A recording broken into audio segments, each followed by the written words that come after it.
담당을 국회 본관으로 들어가서 의원들 다 끄집어내. 네, 알겠습니다. 12월 3일 00시 30분 출동 명령을 받고 국회 주변에 대기 중이던 김영기 중령은 본관으로 들어가서 의원들 다 끄집어내. 라는 이상현 여단장의 명령을 받고 직감적으로 이상함을 감지했다. 고 증언했습니다. 전화를 끊고 그가 내뱉은 첫마디는 국회의 주인이 국회의원인데 무슨 개소리야. 였다. 8분 뒤 이상현 여단장이 전기를 끊을 수 없는 문을 부숴서라도 끄집어내. 라는 명령을 반복했다. 김중령은 전기를 끊을 수 없냐는 지시는 누가 했는지는 모르겠지만 영화를 너무 많이 본 것 같았다. 고 회상했다. 상부의 명령에 어쩔 수 없이 국회에 진입한 김중령은 부하들에게 물러서라. 참아라. 시민들을 때리지 마라. 라고 지시하며 상부의 명령을 이행하지 않으며 군인의 본분과 시민을 지켰다.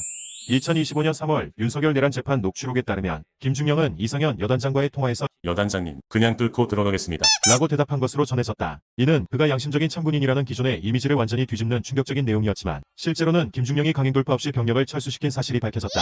당시 시민들의 저항으로 담을 넘지 못한 대다수의 부대원들에게 김중령은 버스로 돌아가 대기하라. 고 명령한 후 49명 부하만을 이끌고 무방비 상태의 국회 본관 후문을 통해 국회 보좌관들이 설치해둔 바리케이드를 넘어 국회 내로 진입했습니다. 그리고 복도로 이어진 문을 열었을 때 67명의 보좌관들만이 그곳을 지키고 있었습니다. 일촉즉발. 그 순간 김영기 대대장은 진입하지 않고 그 문을 그대로 닫아버린 채 한숨을 쉬더니 문 뒤에 멈춰서 버렸다고 합니다.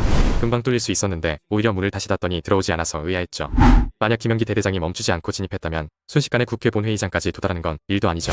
김영기 대대장의 국민과 국가를 지키기 위해 거기서 멈추지 않았다면 현재 세계 6위 강대국인 대한민국은 없고 외구들에 의한 독재국가가 되었을 겁니다. 이등병으로 입대 후 중령에 오른 특전사 1공수여단 김형기 대대장. 저는 항명이 맞습니다. 근데 상급자 명령에 하급자가 복종하는 것은 국가와 국민을 지키라는 고유의 임무를 부여했을 때 그 안에서만 국한됩니다.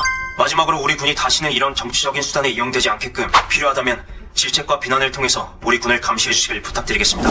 죄송합니다.